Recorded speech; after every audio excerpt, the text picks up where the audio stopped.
First of all, I would like to thank you for accepting this invitation and this interview. I'm very surprised you accepted actually. But why not? Because you're busy.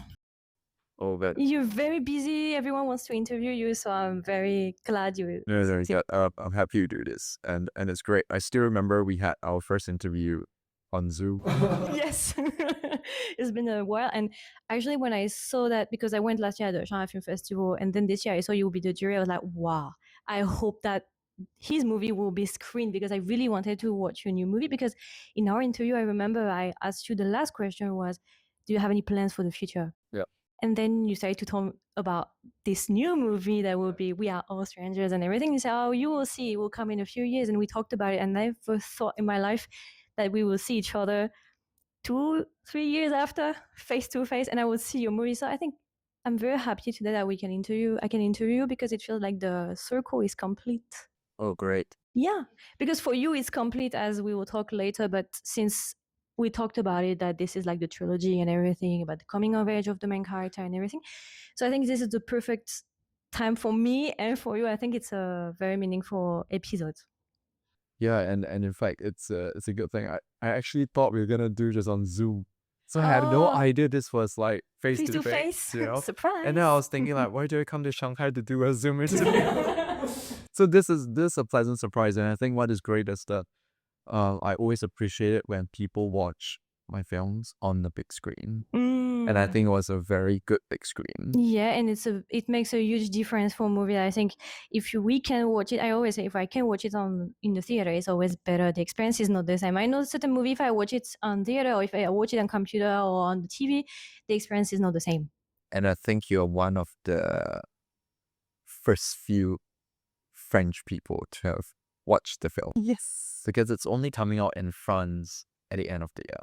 Good. I wanted to ask you that. Thank you. It's one question I don't have to ask. Thank you. I think it's coming out. I'm not sure if this is confirmed, but I think it's right at the end of December. It's good. Then I will have to talk about it more. But I feel a bit lucky that I'm the only, not the only one, but one of the rare one who watch it. I would like, maybe for the one who just discovered the movie who haven't watched it yet, can you just quickly introduce it with your own words? This film is a very, very special film for me because it's the third and final film of my growing up trilogy. For those of you who know my work, my very, very first film was made in 2013. Yeah. It won the Camera Drawing Con. The film was called Ilo Ilo.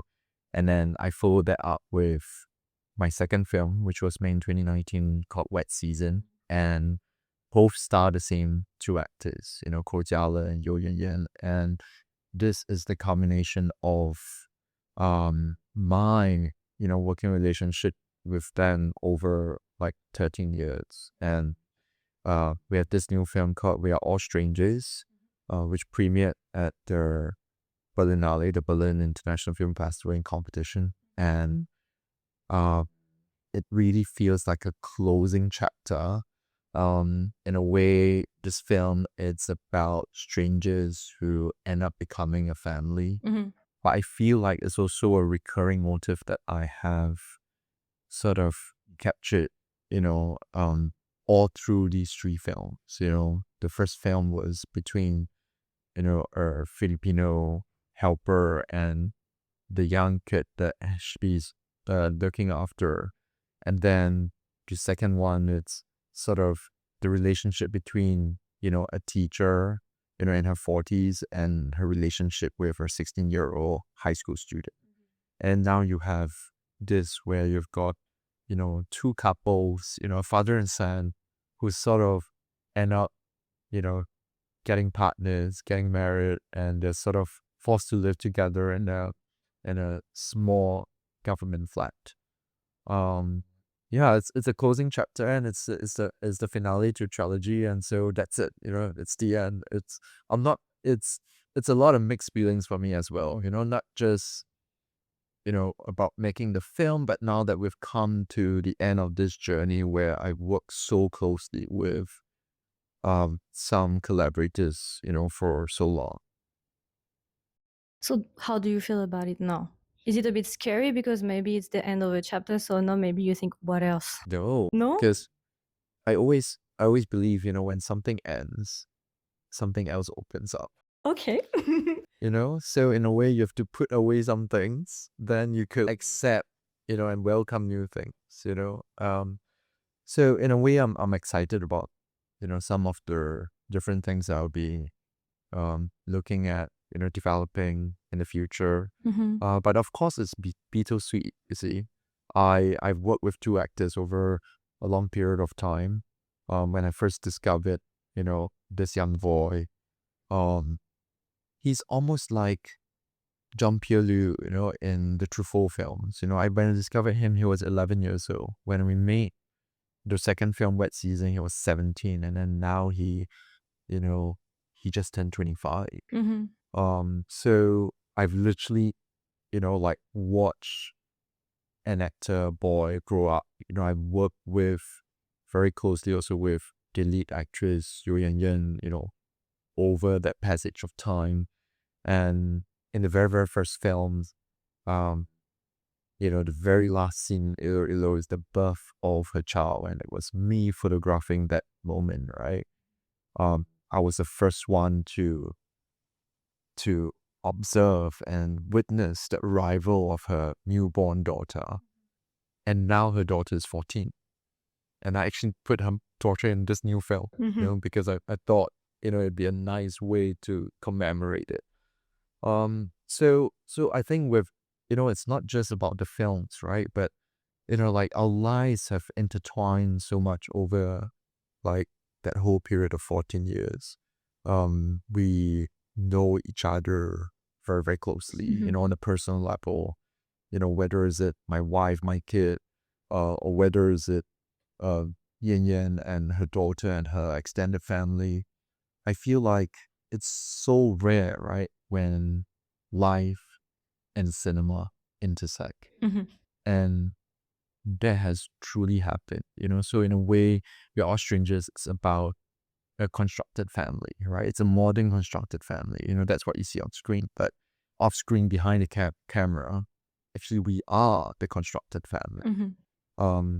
And whether is it on set or off set, we're like a family. Sometimes we love each other a lot. We care a lot about one another very dearly. But sometimes we just sort of like strangle, each other's necks, and we're so frustrated and we shout at one another. It's yeah, you just like with your actual sort of family that you're born into, you love and hate this family so much.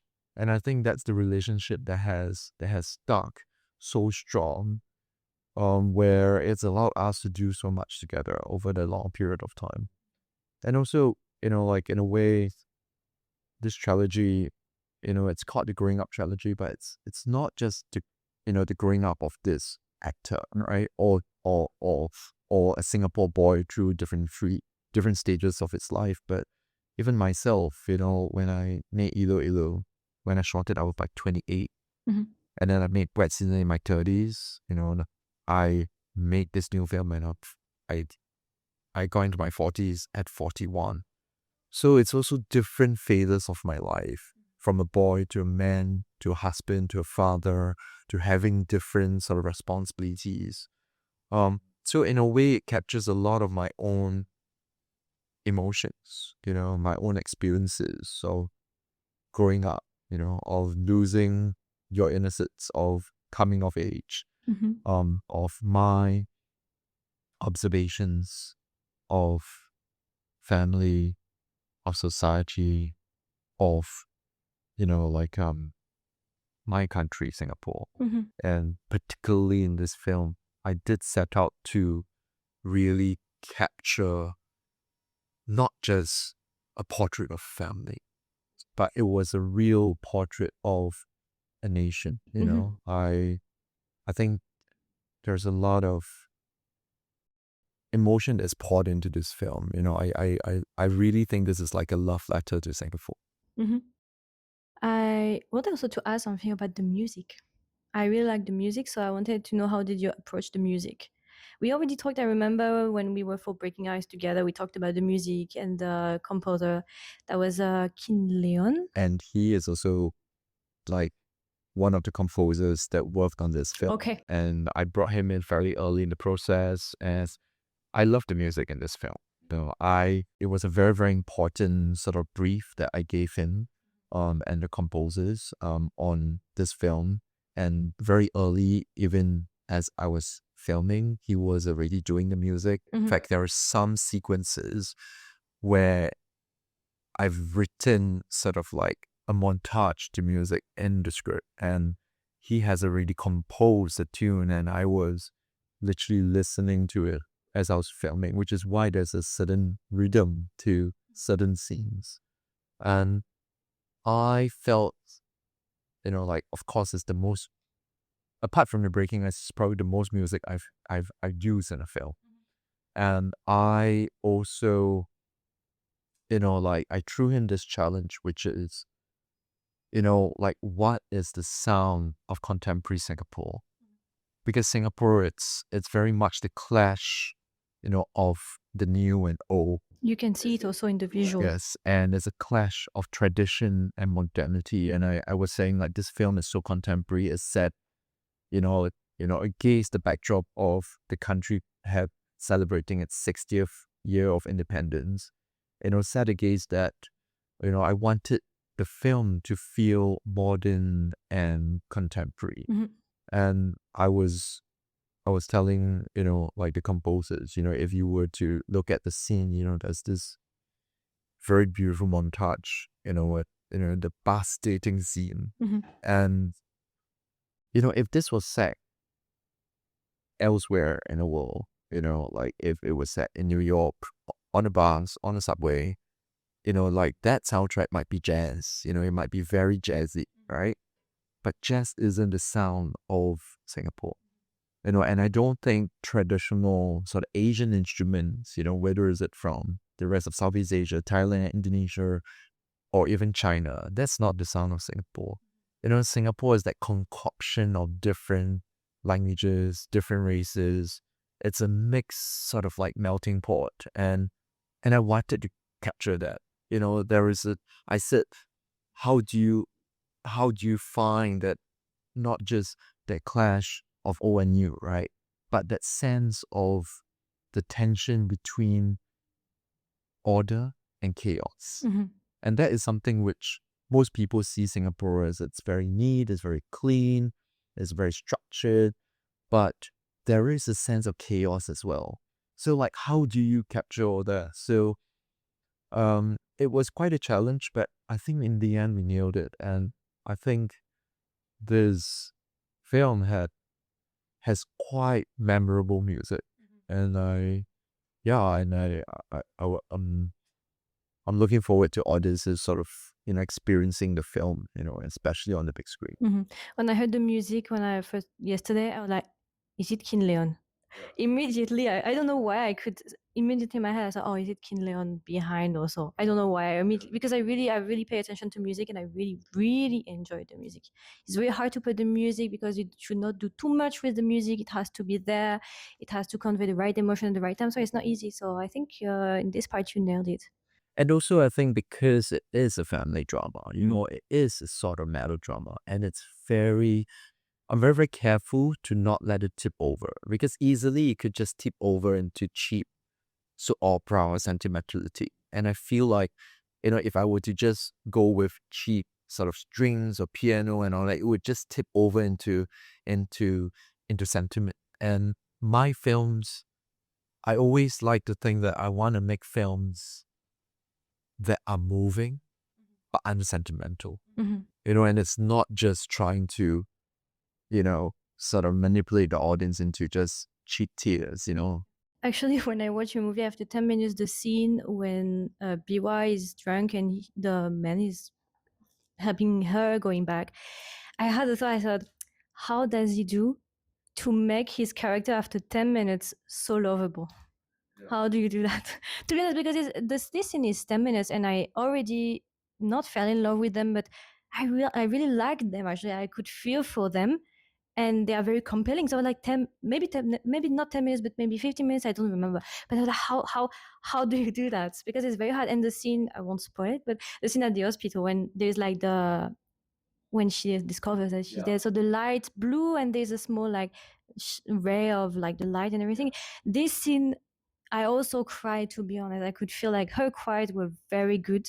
So I could feel all the pain inside of her. So all in all, what I want to say is that how do you do to make your character so compelling after just 10 minutes? You can already build something and build like identities and characters that we want to follow. I think the two things that I do in my work, right, when I write my characters, is that I always try not to bring judgment into my work. So it's very important that I allow my characters to make mistakes. You know, they're not perfect. They're not just beautiful for the sake of being beautiful. You know, I feel like they need to be, you know, like flawed and complex. But I think why you see that is also because you start loving the characters because I love my characters. Oh. You know, so when you sort of like photograph them or you write them or you portray them with that grace and that love, you know, like I think it shows on screen. And particularly, I think one thing when I was writing the script, you know, and I told, you know, my entire creative team as well, which is you know, like we, you know, you and I, we, you know, watch films, you know, art house films, we go to film festivals, and I feel like the world is in such a miserable place right now. You know, the economy worldwide isn't good. You know, it's every day you wake up to depressing news. There's like not one, but two wars fought. You know, I think now there are multiple wars fought. There's so much suffering and pain right now, right? And of course, there are like films and cinema that portray it in a chilling sort of like social realist way. That, you know, it's thoughtful and it hits you in a huge way. But at the same time, I was thinking like, I'm not sure if I want to make another depressing film. I'm not sure if I want to portray the working class, you know, as being exploited, as just being poor and depressed and miserable, and you know, that's just constantly getting being punched in the face. You know, I said, of course there will be obstacles of life. Of course there'll be challenges. Of course there'll be setbacks. But why can't the working class experience joy and love and romance? And of course, with that comes disappointment and pain and all of those things. But I kept telling myself, I wanted to find joy in this film. I want to find joy in these characters. And I think what you're describing as, you know, how do you, you know, like why you are falling in love with them is because you're experiencing the same joy that I think I was hoping to express with this film. Okay. Just one last word maybe for the French audience who will watch the movie, just one last word because it will come soon in cinemas. So what do you hope the people will think about this movie or what they will receive from the movie maybe? I'm very excited for, you know, this film to